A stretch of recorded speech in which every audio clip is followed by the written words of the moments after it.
What's up, guys? Welcome back to the channel. Man, have I got a crazy story to tell you guys. Listen, have you ever seen that show, I Didn't Know I Was Pregnant? Myself and my wife should be on that show. Let me just say that. Like, literally, to the point where I might write into that show and see if we can get this story told on that show. So, I mentioned in my video the other day that, to my surprise, we have learned that my wife is pregnant. My wife has been told by multiple doctors throughout the years that it would pretty much be impossible for her to get pregnant without, fertility medications, and without getting help from professionals. She was pretty much told that give up on having children. You're not going to have children because she has a condition called polycystic ovarian syndrome, or commonly known as PCOS.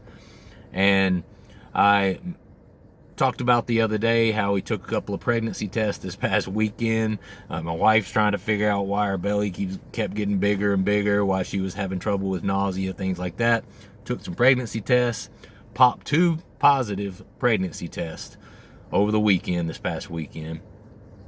So first thing Monday morning, called the OBGYN, got her in yesterday for her first appointment. First time being seen by a doctor. We got an ultrasound done. Let me tell you that my wife is 35 weeks pregnant. I'm going to take my glasses off for this one so you can see how surprised I am. 35 weeks pregnant. For any of you who don't know, 37 weeks is considered full term, 37 to 40 weeks. So basically, this time last week, we didn't know that we were pregnant. This time this week, I don't want to leave her alone for fear that she's going to go into labor when she's by herself. Literally.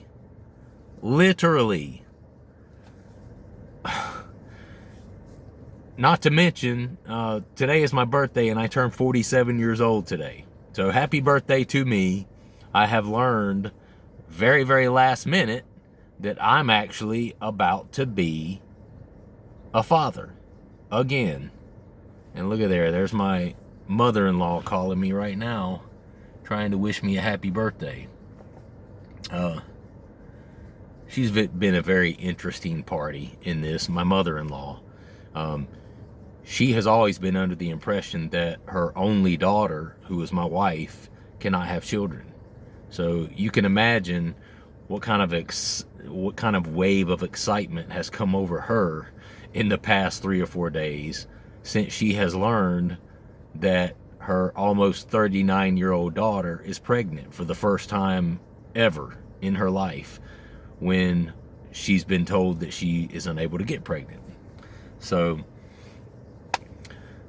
crazy world. So we have 1 month to prepare for and get ready for something that we should have about 7 to 9 months to prepare for.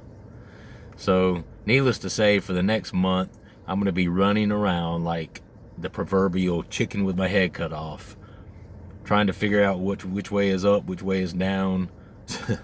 My wife was online doing like a registry last night, because all the families, like, you need to do a registry, you need to do a baby shower. Everybody's got their opinion on what the next course of action should be for someone who learns that they're pregnant on Saturday, and then by that following Tuesday realizes that they're a month away from having a baby, literally. So at the doctor's office, they're obviously trying to fast track us, trying to get us, trying to get in all our appointments quicker. Spent about probably a total of about 3 to 4 hours in a doctor's office yesterday, getting an ultrasound. Went through, all the steps of, them sitting with us, telling us how to eat, how you're supposed to exercise, what not to eat, what not to drink, you know, just all the ins and outs of the pregnancy, the birth itself, just all these details. If you've never had a baby, you probably are like, what the hell are you talking about? What could there be to talk about for 2 hours? But if you've ever been through a birth, you probably know what I'm talking about. It ain't no in and out task, man. You know, there's a lot that goes into not only prenatal care, but postpartum as well. So we feel very blessed, you know, to be having a biological child together. My wife and I do not have any biological children together. I have one child from my first marriage who's about to be 17 years old now.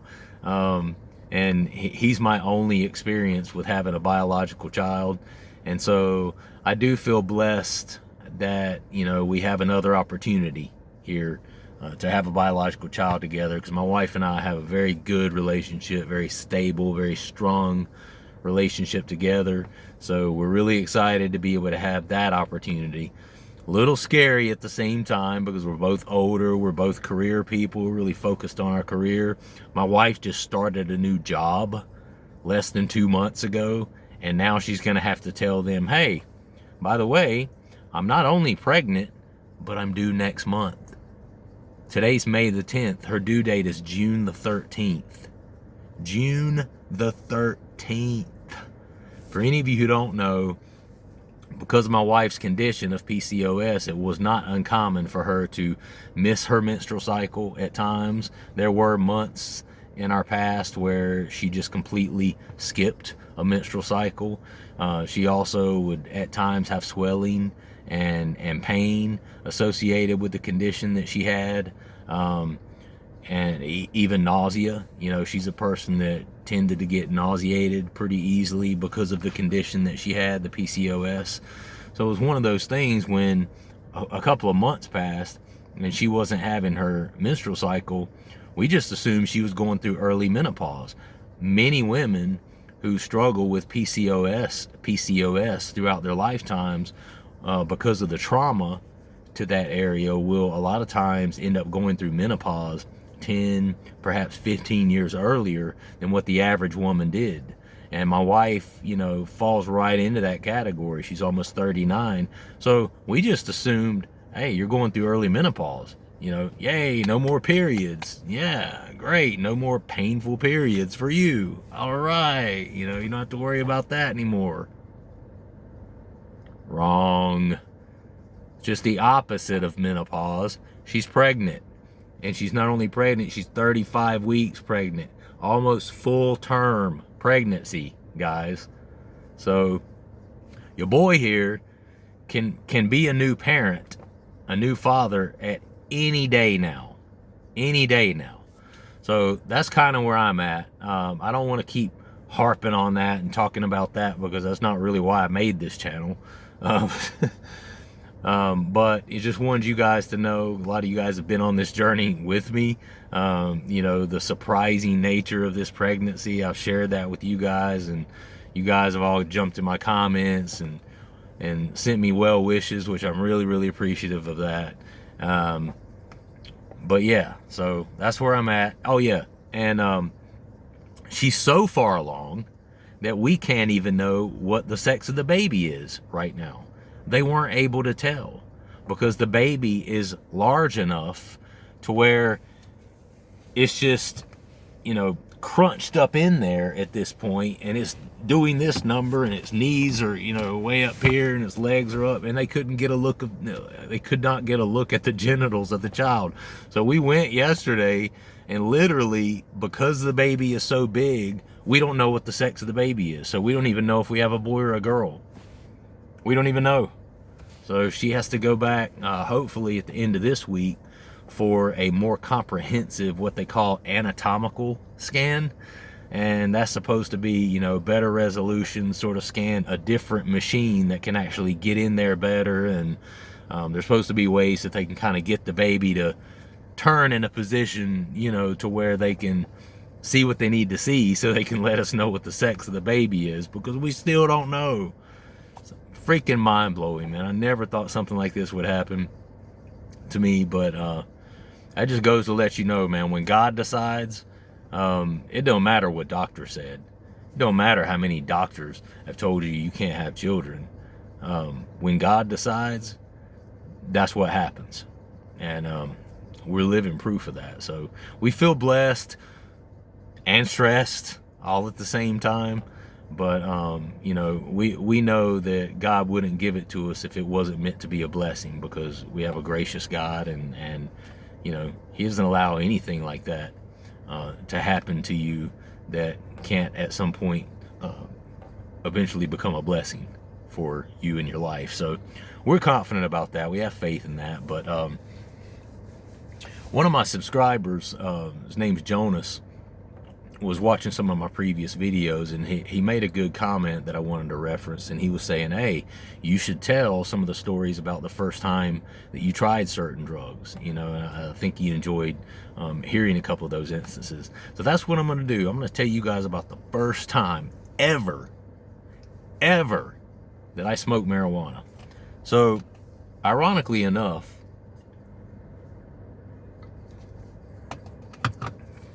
myself and my brother, we were growing up, had this thing, we were never going to do drugs, we were never going to try drugs, which is actually kind of funny, because myself and my brother both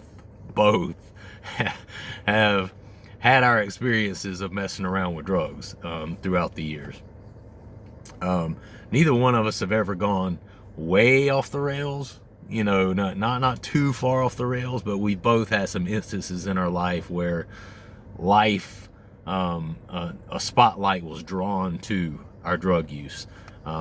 He's had it, I've had it at separate times throughout my life. So when we were young, we made this pact, you know, as young stupid kids, that we would never do drugs together.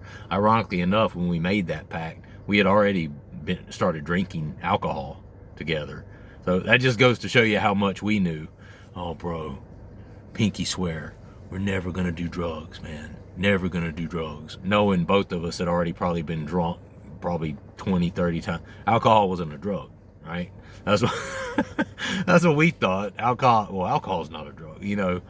And believe it or not, there's still people out there to this day that believe that and think that. But anyway, so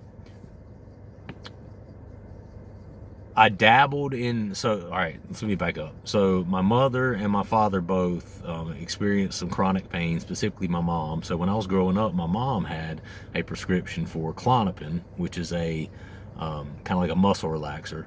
And they also had a prescription for something called Darvocet, which is a very, very mild opiate. And mild, by mild, I mean, you know, it's more mild than a Vicodin. As far as its opiate narcotic properties. And so I had tried those two medications a couple of times, and I shared one story in one of my earlier videos about a time that I took too many Klonopin, got really high on Klonopin.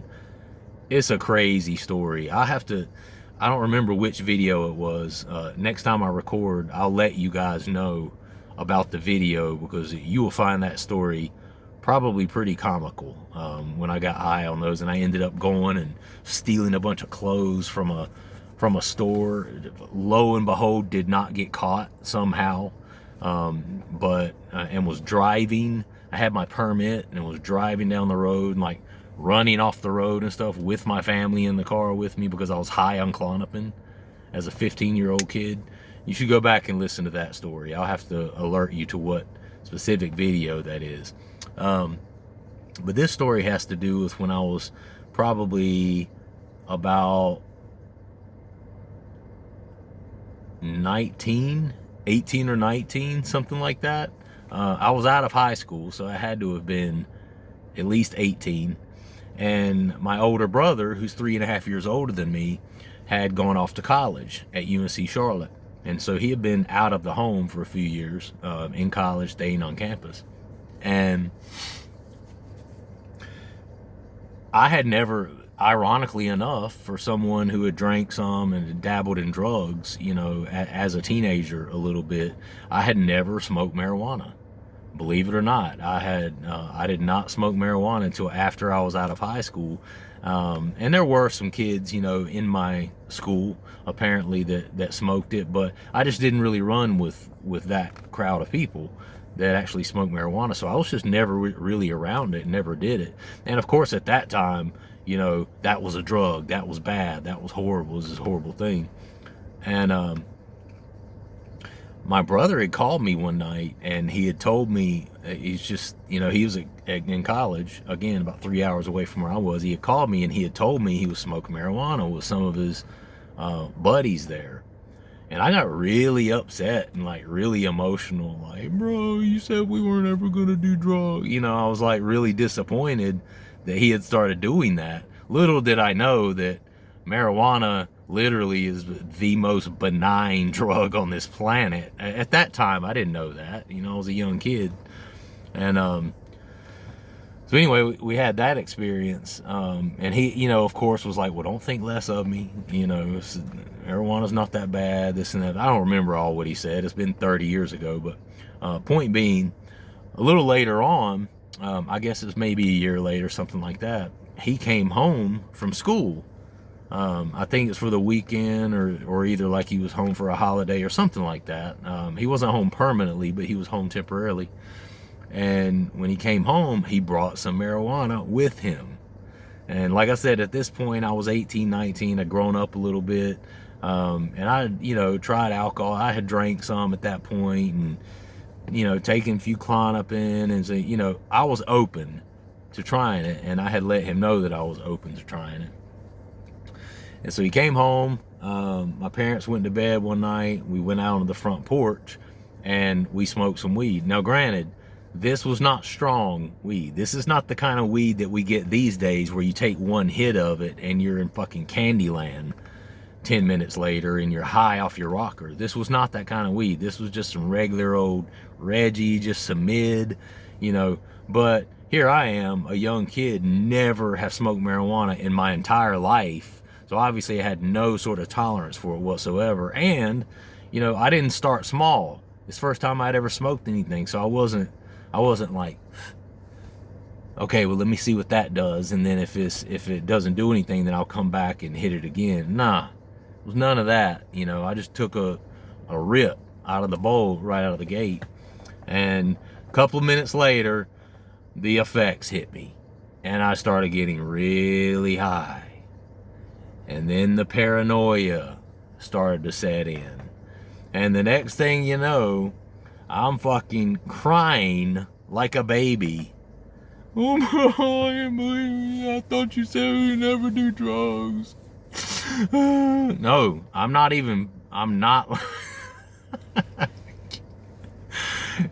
I'm not exaggerating. This is literally what happened. The first time I ever smoked marijuana, I cried like a baby and said, it was crying to on my brother's shoulder. I thought you said you never do drugs, man. I shouldn't have done it. And just got like hella emotional.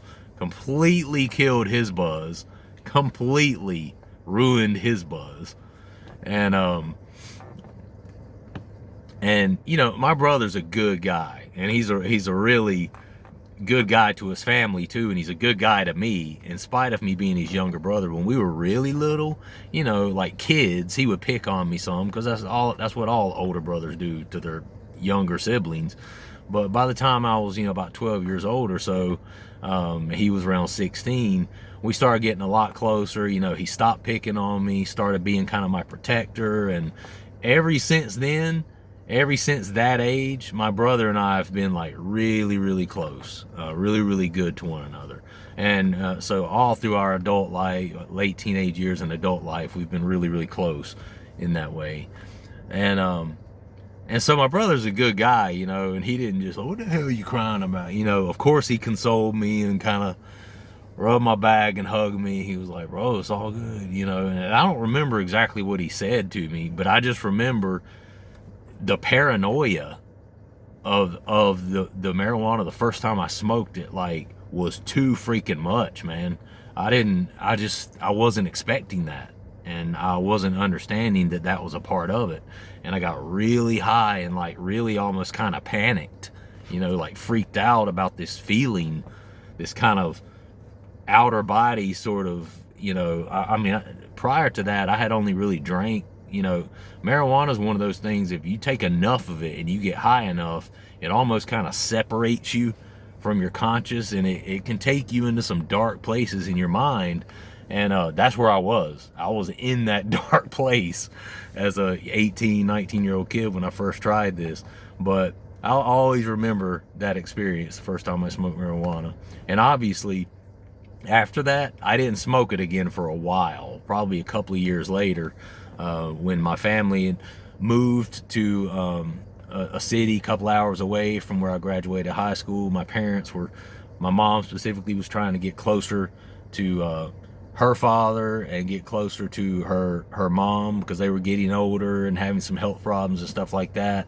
So she just wanted to be closer to them, because we lived a good probably 3 hours away from them at that point. So that's when we moved to the Greensboro High Point area, which is where I currently live. And once I moved there, it was about a 20-year-old kid, almost 21. I started college there. At that point, I started actually smoke weed and actually started having some decent experiences with it. That's when I got kind of hooked on weed. And from the time I was 21, 22 till probably 25, 26, I went through years there where I was a pothead. That was probably 21 to 22 through 26 was my first stretch of my life where I look back now and say, see, that was a telltale sign that you were a drug addict. Because that's the first thing that I ever did to where I started doing it all the time, every day. I always had weed with me. If I didn't have weed, or if I was running out of weed, I was calling somebody to get some more weed. If I couldn't get some from somebody, I was calling somebody I knew who had some. They could get me smoked up. That's the first time in my life, looking back, that was a red flag. You're a drug addict, dude. You're doing this shit every day. And so I kind of became a pothead there for a few years. But that's my first experience smoking marijuana. Pretty freaking funny. I got plenty more stories. I'll share some in consecutive videos. And I appreciate you guys. Like the video, subscribe to the channel if you enjoy this sort of content, and I will see you on down the road. All right, peace.